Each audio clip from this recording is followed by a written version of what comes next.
Welcome to Nitty Gritty Real Estate. In this series, we're interviewing Matthew COX. He's infamous for committing millions of dollars in mortgage fraud, for which he served 12 years in prison. He has an ugly past, no doubt, but we're looking beyond that to learn from his unique perspective in the industry so that we can become better real estate investors. Let's get into it.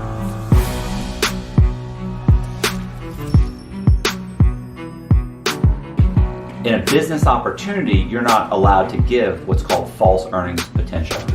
So you're not allowed to say, it's $100,000, you can make $100,000. You can't say that. But they do. So have you ever bought a house when it was under contract from somebody else? Have you ever done some kind of double closing? Let's say simultaneous closing. Yeah, you have done those? Yeah, absolutely. Okay. Absolutely. They're difficult. They are almost impossible to pull off if you're getting a loan from a bank at this point. Oh, for sure. Yeah. Now, a lot of cash sales. Yeah, it's basically to the average person, it would have to be a cash sale. Mm-hmm. To someone unscrupulous like myself, you can pull them off. You know what I'm saying? I would pull them. I would actually get a copy of the. You know how they do like the 1 year ownership of the property, who owns it right now, and it's actually something that the lenders ask for. Like, we need to see all the owners for the past year or 24 months on the property. That's just one of the documents that the title companies would send to the lender. So I would take that. I'd say send it to me. They'd send it to me. I'd alter it and say that I currently did own it. Now I'd send that to the lender would get it, and they'd go, oh, he currently does own it. That way, when they got all of the stuff from the title company saying that I owned it, even though I didn't own it yet, because it's simultaneous closing, I'm selling it to you. They would send them those documents, and they would be perfectly okay with it because they had the chain of ownership document. They'd be like, oh, okay, no problem. They don't even know that I'm actually selling it to you, that I'm buying it from you, and I don't actually own it yet. Mm-hmm. So, but yeah, it's a simultaneous closing. So it's where basically what a simultaneous closing is Ben has a house for sale for $40,000, and I get a contract with you for $40,000. I'm going to buy it from you for $40,000. Right? You and I have a contract, and I have 90 days to execute the contract, to actually sell, and I can assign the contract if I want. So one of the things I do is I then turn around, I go to Tyler, and I say, hey, Tyler, I got this piece of property I can buy, or I'll sell it to you for $80,000. It's worth $130,000. And you go, okay. So we set up a closing, and at 10 o'clock that morning on Tuesday, Tyler shows up with a check or whatever, wires money in, or brings a cashier's check, whatever works for that state. He shows up with a cashier's check or a wire. He wires $80,000. So we close at 10 o'clock. I buy the property. Tyler buys the property from me. I don't even own the property yet. So the money gets wired to the title company. They hold the money. Then at 2 o'clock, you show up, and I buy the property from you using Tyler's money that he actually bought the property from me for. So you get your $40,000, I get my $40,000. Tyler gets the house for $80,000. He can then turn around and try and sell the house for $130,000 or whatever he thinks it's worth. Mm-hmm. It's called a simultaneous closing because we close on the same day, and because none of those documents are actually time stamped for the actual specific minutes and hours of the day. So the only problem is that if somebody's borrowing from a lender, the lender requires a chain of title, mm-hmm. like a history of the title work. And so that's usually what stops it for a lender. And a lender doesn't want to do that because obviously those properties have a higher foreclosure rate. Mm-hmm. So they're just not interested in being a party to anything like that.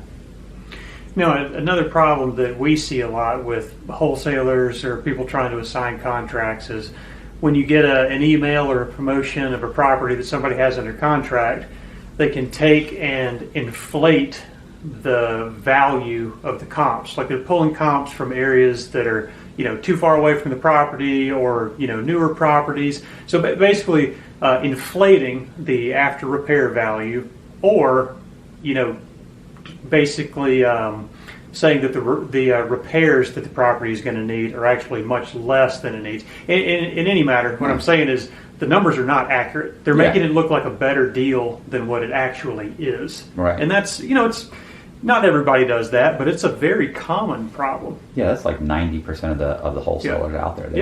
They're just BSing you. They're hoping that you don't have enough experience to know that their house is on this side of the interstate, and they're giving you comparables from 2 blocks over on the other side of the interstate in the nice neighborhood, and they're saying, look, my house is 2,000 square feet. There's a house over here that's 2,100 square feet, and it sold for $1 million, and then or $500,000. And there's another one over here, 2 blocks away from that one, and it's 2,100 square feet, and it sold for $490,000. And hey, there's one here, and you're like, oh my gosh. And what do you want for your house? We want $200,000 for it. But the problem is that you'll never get an appraisal, even though those properties are only 2 blocks away. It jumps the interstate. The appraiser is not going to pull comps from over a major thoroughfare. You don't know that because you're fresh to the real estate. You don't really know any better. You don't know how appraisals work. You got a major problem because you go in and pay $200,000. The truth is, you then dump $40,000 in the property. You think you're going to sell it for $500,000, or you're thinking maybe I can sell it for quickly make $400,000, and I could quickly sell it for $400,000, and I can make myself $140,000 or $150,000. But the truth is, you're basically going to dump $40,000 into. You bought it for $200,000. You dump $40,000 into it. Maybe it's worth $250,000. Maybe, because you've got to pick comparables that are close on your side of the interstate, or in your neighborhood, not a neighborhood that's half a mile away in a brand new subdivision. That's the other thing I notice is a lot of these guys will pull brand new houses, new construction homes that are the same square footage that even look similar. But you really can't, the lenders have an issue and appraisers have an issue saying your house was built in 1930 and it's a 1930 Victorian. And yes, there are these houses that look like brand new or look like Victorians, and they are Victorians. They're built in that design, but they were built 5 years ago. And they're in a planned urban development behind a wall. Yours isn't. Yours is next to a bunch of crack houses. You cannot compare your house to those houses. They're brand new. They're new construction. They're in a planned urban development. They're in a secure place, and you've got a house that's next to crack houses. The fact is you're never going to get that appraisal. You think you are because you don't know anything. And see, that's the problem. I mean, it really comes down to the personal responsibility of the investor that's sizing up these houses, and to run their own comps, regardless of what is in some kind of. The problem is whether it's illegal or not. Unfortunately, because real estate is so highly unregulated, there are some aspects of it that are regulated. If you're a realtor, you're regulated, but very seldomly do they really come down on realtors. The fact is, in any other business, if you were selling stocks, you're broken the law. When you start telling me, oh, it's going to go up this high, you can't say that. If it was a business opportunity and you were selling me a business on a business opportunity site, and you say, oh, you could definitely make this much money every month if you buy these vending machines, and that's false earnings potential. You're absolutely just broke the law. You've got a major problem. You're probably going to prison for that if you don't take a plea. It depends on how much money you got out of the whole thing.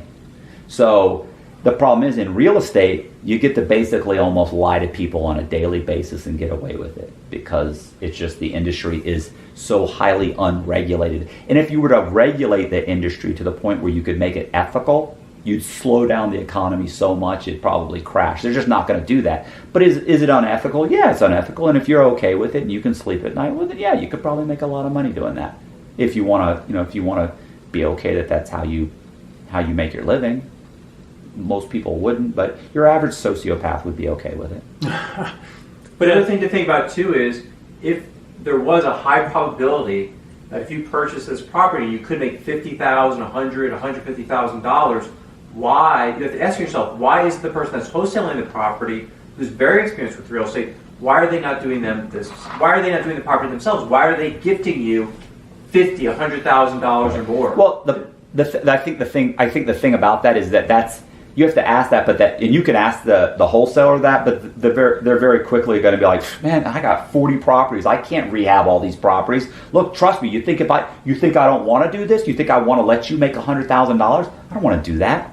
Obviously, I would do it if I could do them all, but I can't. I cannot manage all of these crews. Do you have any idea how many houses I'm flipping right now? Look, I just need to get my money back so I can put money into these other properties. I'm just basically a cash broke. You're actually getting a deal right now. You're lucky to be you're lucky I'm in this position. I'd absolutely have, boom. You'd think, oh my God, you'd think you were taking advantage of me by the time we were done. You'd be like, yeah, I'm going to take advantage of this guy. The truth is, in 3 months from now, when you can't sell your house, 6 months from now, when you can't sell your house, and the realtor's telling you, what the hell did you pay this much money for? Then you'd realize, that bastard Cox got me. But these guys aren't. They're not losing sleep over it. I don't. It could be somebody new who doesn't necessarily know how to do the rehab or set it up as a rental, or somebody like me who I live outside of my investment market by several hours, and I don't want to drive back and forth, on some project. And I value my time to be able to travel or do whatever else instead of like taking on rehabs and such as that. So see, to some me, people it's just what. If that was your response, I'd go, great, let's partner. Yeah. But if you don't really want to partner, you want to sell. So the best thing to say is, look, I've got multiple rehabs going. Like, to me, the lie is... You want to hear the lie? The lie to me, I don't want to hear the lie. I'm saying that's an honest answer. This is the answer to his question. Yeah. If you're my dishonest answer to your question to convince you to buy the house anyway is that I have multiple projects going and I'm cash poor and I just need my cash back. Because otherwise, if you say that answer, which is maybe the truth, I would say, great, let's partner. One thing I'd say too, though, is you already have the property. I'll put in the money for the rehab. We'll sell it and we'll split it. So then you got to be like, oh, okay, I should have said this instead. One thing, I guess my point was, I guess if something seems too good to be true, then maybe that's when you want to contact an independent real estate agent who can help you run the comps, get your own contractor. Why not do it? I wouldn't do a real estate agent because real estate agents know very little. They're doormen. The fact is I would contact an appraiser. The problem is that realtors are cheap. Like, they'll do a market analysis or what do they call them? What do they call them? They got a name for it, like the BPO. Is it BPO? Broker price opinion. Yeah. You're right. So they'll do. I think we used to call them market analysis. They'll do a market analysis or a BPO, whatever you want to call it. And they'll try and pull some comps and they'll do this and do that. But the truth is, they'll do it for nothing in the hopes that you'll list the property with them. And people don't want to call an appraiser because an appraiser is going to say, listen, man, I charge $300 or $400 for an appraisal. A lot of times you just call the appraiser and say, look, listen, I'll do the appraisal through you if I buy the property. But, can I give you $75? I'm not asking you to do the whole appraisal. I'm asking you to just look up the comps and tell me, is this a real true purchase price for this property based on the square footage? Most people don't want to pay the $100 that he's going to charge you. They'd rather go to a realtor, and I wouldn't trust a realtor. I wouldn't trust a realtor if they told me water was wet. They just don't know anything. So clarify that. I hope a realtor watches this. I kind of do. Sorry. Too. So, anyways, tell me why you value the opinion of the appraiser over the realtor when it comes to comps. Because I think he's got no incentive. I don't think there's any incentive for him to lie. It's numbers. It's just strictly numbers for him. Whereas the realtor wants your listing, and they want your listing. Yeah. They're trying to make a sale. They're trying to get a customer. They're trying to. Okay. So it's no incentive. It's just pure numbers. And imagine what they have to tell you. Don't buy this property. Well, there goes your listing. There goes what they're better off doing is saying, oh my gosh, this is amazing. I could definitely sell you this property for this much money. Buy it. So then you buy it, and then you do the rehab, and you come back to them because they said they could definitely sell it. I might even have a buyer right now. You know how many times I've heard that? Mm-hmm. Well, you just smash them in the head with the phone every time I've heard somebody say that. You lying. You don't have any buyer ready now. You just want me to buy the property, come back to you because you do have a buyer. So then they list the property, they get you into a contract where they have to, or where they get to list your property, and then what do they do after 2 months when they haven't sold it or they haven't even shown it? Then they go, yeah, it's just too. I've actually had them 1 minute tell me for sure they're going to sell the property for $200,000 within the next 30 days. I wouldn't be shocked if I had a contract on this in the next 2 weeks. And then a month later they say, yeah, I don't know why you think you're going to get this sales price. I mean, if you want to, you want to hold firm on this, on a $200,000 sales price. I mean, I just don't know that you're ever going to get it. You're the one that said I could get 200,000. You said 2 weeks. I mean, they're just horrible human beings. All of them. All of them. And you can please comment and let me know why you're a good person. So, I mean, because their only benefit is, now they've already got you locked in the listing. And if you don't know any better, then you're locked into this person who's your saving grace. It's just horrible.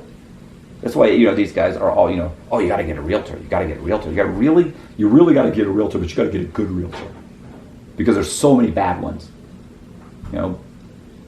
Did you, when you were selling rehabbed homes? I mean, you were listing them through a realtor, right? No, you weren't listing freshly rehabbed homes. Very seldomly did I list them, or if I did list them through the realtor, it's when I had partnered with the guy that was, where I was a partner in a real estate company called Alpha Omega Property Investments, and so we would list them, but technically.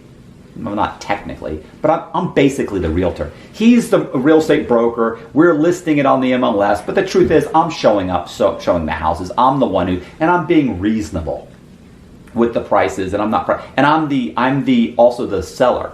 So think about that. It's basically like listing it like a for sale by owner. On the MLS? On the MLS. The difference is I'm not paying a full 7% commission to anybody.